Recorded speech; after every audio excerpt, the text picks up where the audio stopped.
students, today we are again taking some questions from mathematics CBSE which will be helpful for your exam. तो ये हमारा second series है. First हमने previous में आप अपने क्वेश्चंस देख सकते हैं, कुछ इंपॉर्टेंट पहले दिए थे, अब ये नेक्स्ट हमारे कुछ इंपॉर्टेंट क्वेश्चंस हैं. चलिए अब स्टार्ट करते हैं.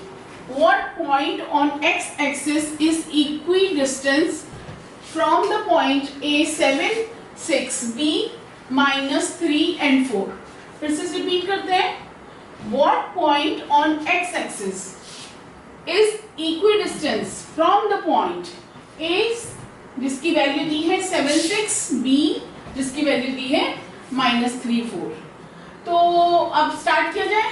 तो देखिए सबसे पहले हम क्या करेंगे, फटाफट हम ये ऑप्शंस दिए हुए हैं आपको. तो आपने P एक पॉइंट ले लिया जो कि इक्वल है, means AP is equals to BP होना चाहिए. अब आपको इनकी डिस्टेंस को इक्वल करके AP is equals to BP हो गया. तो अब आप किस फॉर्मूले से इसको यूज करेंगे? तो आपको फॉर्मूला पता ही है, x1 minus x2 whole square plus y1 minus y2 का होल स्क्वायर, ये यूज करेंगे हम. तो आपको ये फॉर्मूला तो अच्छे से पता ही है, तो हम इसको रब कर दे रहे, सीधा वैल्यूज डाल के आपको फटाफट करा देते हैं. ठीक है. तो x माइनस वैल्यू में आप पुट कीजिए x माइनस 7 का स्क्वायर प्लस आपका हो गया y माइनस y आपका क्या है, यहाँ पे 0 लिया है, 0 माइनस 6 का whole square is equals to आपका होगा यहाँ पे x माइनस 3 का स्क्वायर प्लस 0 माइनस 4 का स्क्वायर. अब इसको आप सॉल्व कर लीजिए. x का square minus 14x plus 49 plus -6 का स्क्वायर लिख लीजिए. 0 माइनस 6 का तो -6 ही होगा, ये हो गया. अब इसको आप सॉल्व कर लीजिए. x माइनस 3 का ये आपका क्या हो जाएगा, ये आपका हो जाएगा आपका x प्लस 3 का होल स्क्वायर, ये हमारा x प्लस 3 हो जाएगा ना. तो हम इसको डायरेक्ट सॉल्व कर देते हैं, क्योंकि हम लोगों को टाइम वेस्ट नहीं करना है, जल्दी जल्दी अपने टाइम को यूज करना है. तो अब अगर हम इनके दोनों अंडर रूट्स को आप कैंसिल कर दीजिए, तो आपका क्या हो जाएगा, x square minus 14x plus 49 plus 36 is equal to x square plus 6x plus 9 plus 16. तो एक्स स्क्वायर से एक्स स्क्वायर का कैंसिल कीजिए और ये वैल्यूज को इधर कीजिएगा, तो आपको आएगा 20x is equal to 60, x आएगा आपका 3. इस तरह से आप इसकी आप इक्वेशन को सॉल्व कर लीजिएगा, जो कि बहुत ही इजी मेथड है. ये आपका 20x आ जाएगा, माइनस 20x आएगा, क्योंकि 6 की वैल्यू आप इधर लाएंगे और इधर आपकी हो जाएगी -60. तो x की वैल्यू कितनी आ गई, 3. आपने फॉर्मूले में पुट किया, अंडर रूट को कैंसिल हो गया, दोनों साइड के अंडर रूट होने की वजह से ये हट गया, और इसको a माइनस b के होल स्क्वायर से खोल दिया, और ये आपका x प्लस 3 होने की वजह से a प्लस b के होल स्क्वायर से खोल दिया. ठीक है, क्लियर. अब आप क्या करोगे, x की वैल्यू 3 होगी. तो अब आपका ऑप्शन क्या हो गया, आपने x की वैल्यू ढूंढ ली, y तो वैसे ही 0 है, और ये चीज आपको पता होनी चाहिए, अगर x एक्सिस है तो y 0 होता है, y एक्सिस है तो x 0 होता है. तो x क्या आपका आ गया 30. तो आपका ऑप्शन क्या करेक्ट हो गया, 30 करेक्ट. तो ये क्वेश्चन यहाँ पे आपका कंप्लीट होता है. नेक्स्ट क्वेश्चन देखिए आप. A letter of English alphabet is chosen at random. देखिए फिर से सुनिए. A letter of English alphabet is chosen at random. The probability that is its letter of word mathematics. देखिए अब इसमें करना क्या है, कितने लेटर्स हैं पहले इनको काउंट कर लीजिए. 1 2 3 4 5 6 7 8 9 10 11. तो आपके कितने हो गए, 1 2 3 4 5 6 7 8 9 10 11 आपके हो गए. ओके. तो 11 होने की वजह से पहला ऑप्शन आपको पता होगा कि 11 की प्रोबेबिलिटी होगी, और टोटल अल्फाबेट्स कितने होते हैं हमारे, 26 होते हैं. ठीक है. तो अब हमको इसमें से कैसे सॉल्व करना है, अब आप बताइए कैसे सॉल्व कीजिएगा. मैथमेटिक्स में आप क्या करेंगे, मैथमेटिक्स में आपको करना है कि आपने टोटल पहले काउंट करने हैं कि कितने लेटर्स जो कि रिपीट ना हो. देखिए M A T H E again M नहीं लेना है, A नहीं लेना है, T नहीं लेना है, हमको लेना है I. ये न्यू वर्ड है हमारा, न्यू लेटर है तो I और ये C और S। टोटल कीजिए 1 2 3 4 5 6 7 8, तो आपके हो गए 8। और टोटल हमारे लेटर्स कितने होते हैं 26।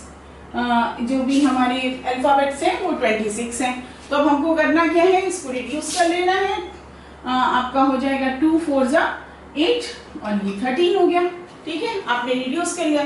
तो आप देख लीजिए आपका कौन सी पॉसिबिलिटी आपकी हो रही है, कौन सी प्रोबेबिलिटी आपकी बन रही है इसमें 4/13। तो आपका ऑप्शन ए करेक्ट है। एक बार फिर से रिपीट कर देते हैं, कोई भी लेटर हो, कोई भी लेटर है उसमें उसको रिपीट नहीं करना है, उसको ध्यान से काउंट करना है, उसकी टोटल आपका आउटकम क्या हो सकता है उसको ध्यान में रखिए। जैसे कार्ड्स हैं तो कार्ड्स में कितने होते हैं, कार्ड्स में आपके 52 होते हैं तो आपको उसके हिसाब से लेना है।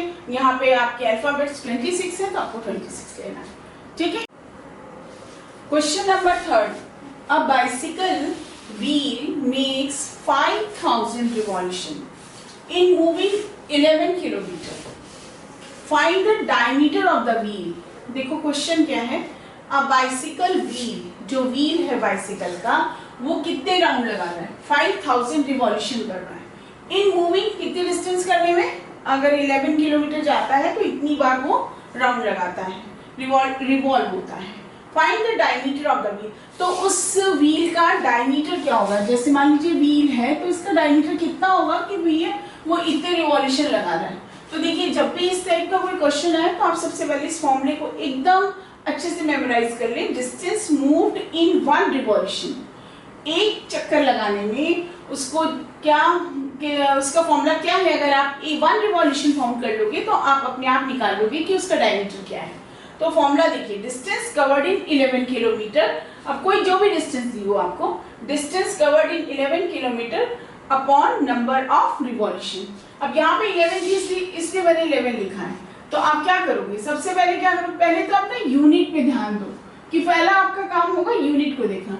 यहाँ किलोमीटर लिखा है और आपको किस में फाइंड किया, आंसर्स आपके सेंटीमीटर में और मीटर में आएंगे, तो आपको उसी के हिसाब से चलना पड़ेगा। तो सबसे पहले पहला पॉइंट क्या है, हमारा फॉर्मूला याद होना चाहिए। सेकेंड हमें क्या पता होना चाहिए कि डिस्टेंस किस में दी हुई है।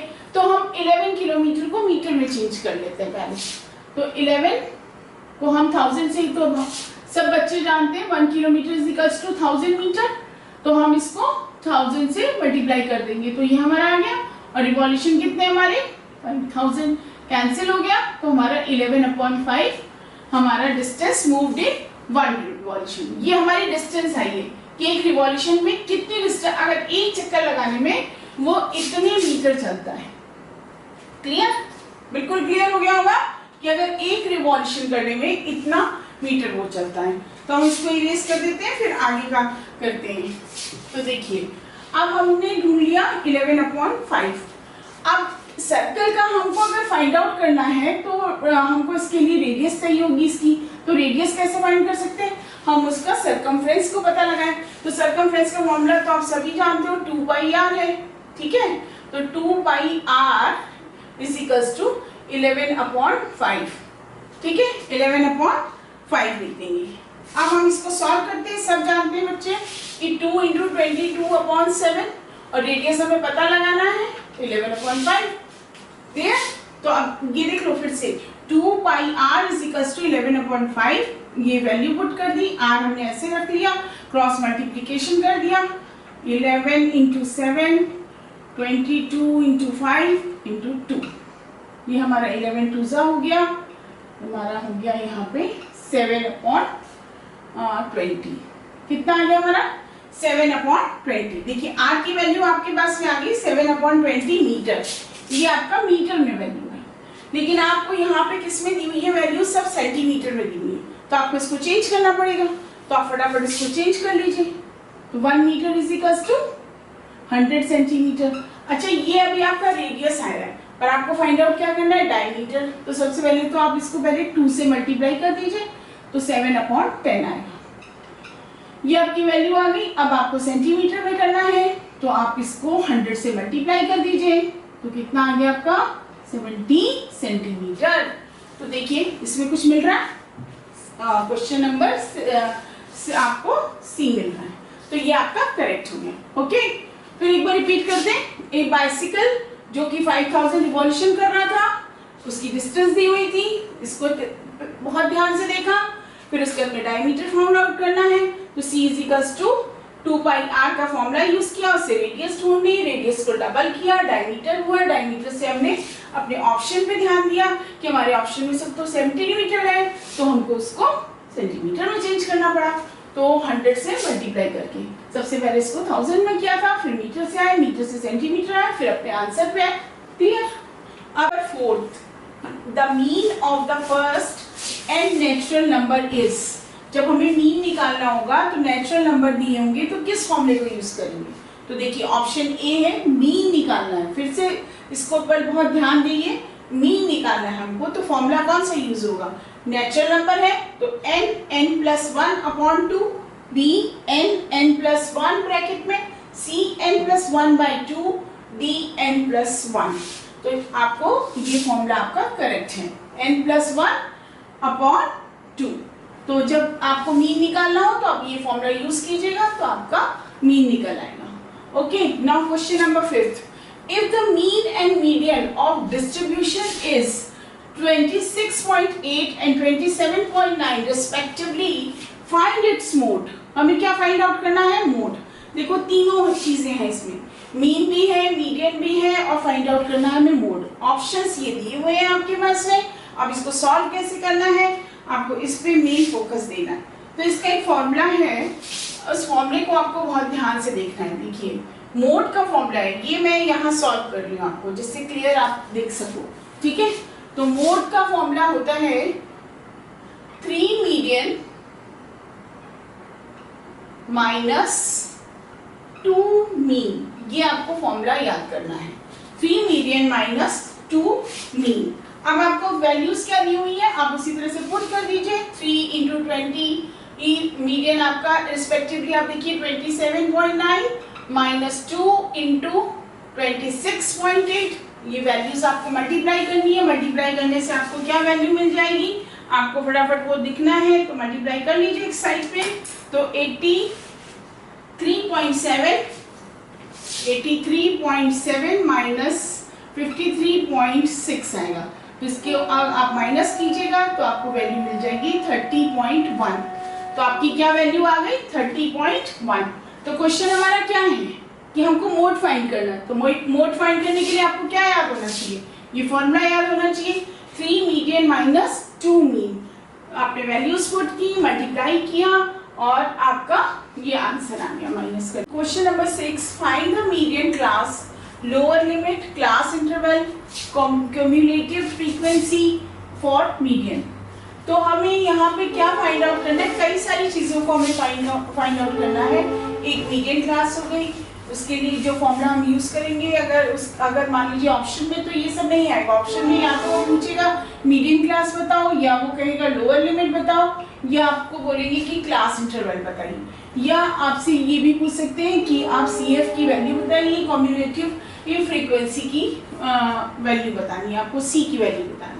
तो अब आप क्या करेंगे कि एक टेबल, जैसे आपको ये वैल्यू दी हुई है, तो ये देखिए सीक्वेंस में नहीं है, इसको पहले आपको असेंडिंग ऑर्डर में डालना पड़ेगा।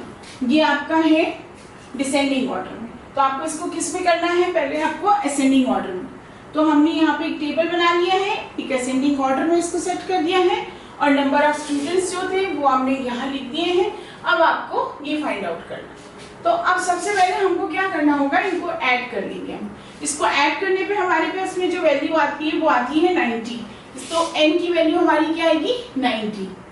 हमने इसको ऐड कर लिया। अब ये क्यूमुलेटिव फ्रीक्वेंसी को निकालने के लिए सबसे पहले हम 20 लिखेंगे, फिर 20 और 26 को ऐड करेंगे, तो आपका क्या आ रहा है? 46। क्लियर? पहले आपने इसको लिखा, फिर इससे ऐड किया, तो आपका क्या आ गया? 46। फिर नेक्स्ट वैल्यू आपकी आती है 53 आ गई। फिर आपने 5 किया, 5 और 65 में 5 और ये आ गया आपका 80, और ये आपकी आ गई 90। क्लियर? ये आपकी फ्रीक्वेंसी इस तरह से निकल गई। ये अब आपने इस टेबल को तैयार कर लिया, एक बार फिर से देख लीजिए। पहले असेंडिंग ऑर्डर किया आपने, फ्रीक्वेंसी लिखी, नंबर ऑफ स्टूडेंट्स लिखे, फिर फ्रीक्वेंसी निकाल ली इस तरह से ऐड करके, फिर ये 20 का 20 हो गया, 26 ऐड किया, 7 इसमें ऐड हो गया, 12 इसमें ऐड हो गया, 15 इसमें ऐड हो गया, 10 इसमें ऐड हो गया, 90। टोटल आपकी n की वैल्यू कितनी आ गई? 90। अब आपको फाइंड आउट करने को क्या बोला है? Median class. तो देखिए इसको n/2 कर दीजिएगा, तो आपका 90/2 कितना आ गया? 45। अब 45 कहाँ लाई करेगा? तो देखिए 45 लाई करेगा आपका 20 और 46 के बीच में, तो इसके लिए कौन सी क्लास आप यूज करेंगे? तो आप ये यूज करिएगा 40 to 50। तो हमारा पहला आंसर क्या बनता है? मीडियन क्लास हो गई आपकी 40 से 50। करेक्ट? बिल्कुल क्लियर। देखिए ये मीडियन क्लास आपने। अब वो कह रहे हैं इसकी लोअर लिमिट क्या हो, तो आपको L, जब आप फॉर्मूला यूज करेंगे तो आपको लोअर लिमिट भी पता होना चाहिए। तो इसकी लोअर लिमिट क्या होगी? इसकी लोअर लिमिट हो जाएगी आपकी 40, जिसमें आपने किया ये 40 आपकी लोअर लिमिट हो गई। नेक्स्ट आपसे इसने पूछा है क्यूमुलेटिव फ्रीक्वेंसी क्या? क्यूमुलेटिव फ्रीक्वेंसी निकालने के लिए क्या होगा? क्यूमुलेटिव फ्रीक्वेंसी फ्री फ्रीक्वेंसी ये होगी, तो ये 620 होगा, तो C आपका हो गया 20। और अगर क्लास इंटरवल पूछेंगे तो देखिए 30 से 40, 40 से 50, 50 से 60, तो आपकी क्लास इंटरवल ये आपका कितना आ गया? अगर हाइट पूछेंगे तो आपका कितना डिफरेंस है? तो 10 का हो गया। तो इस तरह का कोई भी ऑप्शनल क्वेश्चन आएगा तो उसमें आपको खाली लोअर लिमिट भी पूछ सकता है, मीडियन क्लास भी पूछ सकता है, आपसे लोअर लिमिट भी पूछ सकते हैं। तो आपको इसी तरह से फाइंड आउट करना है। तो पहला स्टेप क्या था हमारा? इनको असेंडिंग ऑर्डर में इस तरह से आपने टेबल बना लिया अपना रफ फटाफट, और ये फ्रीक्वेंसीज फाइंड आउट कर ली, टोटल कर लिया, उसको 2 से डिवाइड कर दिया, तो आपका 45 मीडियन क्लास आ गई। अब 45 आपके आ गए। अब आपको इसमें से मीडियन क्लास ढूंढनी है, तो मीडियन क्लास आपकी क्या कराएगी? ये मीडियन क्लास होगी कि 45 कहाँ लाई कर रहा है? लोअर लिमिट आपको फाइंड आउट करनी, तो लोअर लिमिट ये इसकी लोअर लिमिट, ये आपका L हो गया, ये आपका C हो गया। तो इस तरह से आपको फाइंड आउट करना है। For what value of k will be the point k minus 1, 2, 1 and 4, 5 lie in a line? अब ये लाइन का मतलब क्या है? यहाँ पे आप सोचिए, लाइन का मतलब है ये कोलिनियर से है, यहाँ पे कि कोलिनियर है ये पॉइंट्स। तो ये हमें प्रूव करना है कि उससे हमें k की वैल्यू को लाना है। तो उसके लिए हमने प्रीवियस वीडियो में अभी आपको बताया था कि फॉर्मूला है 1/2 x1 y2 minus y3 plus x2 y3 minus y1 plus x3 y1 minus y2।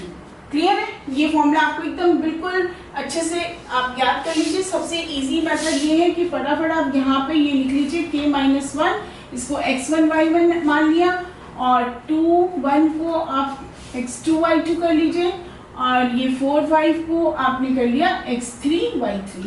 अब फटाफट वैल्यूज पुट करें। फॉर्मूला आपको अगर अच्छे से बस याद है तो फटाफट रफ में लिखिए और वैल्यूज पुट करते चले जाइए। तो y2 क्या है? 1 माइनस y3 क्या है आपका 5 प्लस x2 आपका क्या हो गया? यहाँ पे x2 हो गया आपका 2, x2 यहाँ 2 है, y3 आपका 5 माइनस y1 माइनस है, तो अगेन एक ब्रैकेट आप डाल दीजिए, x3 आपका 4, y1 आपका है -1, y2 आपका 1, -1 हो गया। क्लियर है? अब आपने इस तरह से अपनी पूरी वैल्यूज इसमें पुट कर ली और आपका आंसर आ जाना चाहिए 1/2, यहाँ पे आएगा -4k, ठीक है, और यहाँ पे आपका आ गया 6 2 जा 12 प्लस ये -2 -8। देखिए -4k plus 12 -8 is equals to 0। अब इसको क्या करेंगे आप? इसमें आपने किया वैल्यूज आपकी आ गई -4k plus 12 -8 is equals to 0। 2 आपका ऊपर क्रॉस मल्टीप्लाई हो गया, तो -4k इज इक्वल्स टू 4। ये आपका वैल्यू आ जाएगी, क्योंकि 8 उधर जाएगा और -4 आ जाएगा यहाँ पे, तो आपका माइनस से माइनस कैंसिल हो गया, k की वैल्यू 1 आ गई। तो आपने फाइंड आउट कर लिया कि k इसको आप सॉल्व कर लीजिएगा, -4k 8 -12, तो आपका माइनस आ जाएगा, माइनस से माइनस कैंसिल हो जाएगा। तो तो इसमें वैल्यूज में आपने फटाफट क्या किया, x1 y1 x2 y2 x3 y3 किया और वैल्यूज पुट की और ये आ गया, तो आपका ऑप्शन ए करेक्ट हो गया। ओके, नाउ क्वेश्चन नंबर 9, ये आपका क्वेश्चन है, if 2 sin square theta minus cos square theta is equals to 2, तो find the value of theta. हमको इसमें वैल्यू किसकी फाइंड आउट करनी है, थीटा की वैल्यू फाइंड। तो सबसे पहले हम इसके अंदर ये ऑप्शंस दिए हुए 90 45 60 0 डिग्री, तो हमको फाइंड आउट करना है, तो हम सबसे पहले इसको सॉल्व करेंगे। Minus cos square theta is equals to 2, तो आप क्या करेंगे, ये सब हमें वो आपको आइडेंटिटीज तो याद है ना, cos square 1 minus sin square theta होता है, तो इसको हमने लिखा 2 sin स्क्वायर थीटा। क्लियर, अब ये ब्रैकेट खोलेंगे, ब्रैकेट का ये रूल आपको पता है, अगर माइनस बाहर है तो सारे साइन चेंज हो जाएंगे, तो ये आपका साइन चेंज हो गया, ये माइनस से प्लस हो गया। अब 2 sin स्क्वायर थीटा और 1 sin स्क्वायर थीटा कितने हो गए, 3 sin square theta. 3 sin square theta होने से क्या होगा 2, और ये न्यूमेरिकल वैल्यूज इधर चलेगी राइट हैंड साइड, तो ये आपका आ गया 3, तो sin square theta 3 sin square theta हो गया। sin square theta is equals to 3/3 is equals to 1। देखिए sin square theta is equals to 3 is equals to 1। आप इसका स्क्वायर रूट ले लेते हैं, sin theta is equals to 1 का तो 1 ही होगा, और 1 किसकी वैल्यू है हमारी 90 डिग्री की, तो sin 90 की वैल्यू क्या होती है 1, तो हमारा ऑप्शन क्या करेक्ट हो गया 1, A1। तो clear, 2 sin square theta minus cos square theta is equals to 2 की वैल्यू आती है आपकी 90। आइडेंटिटी पुट कीजिए, आंसर आपके पास।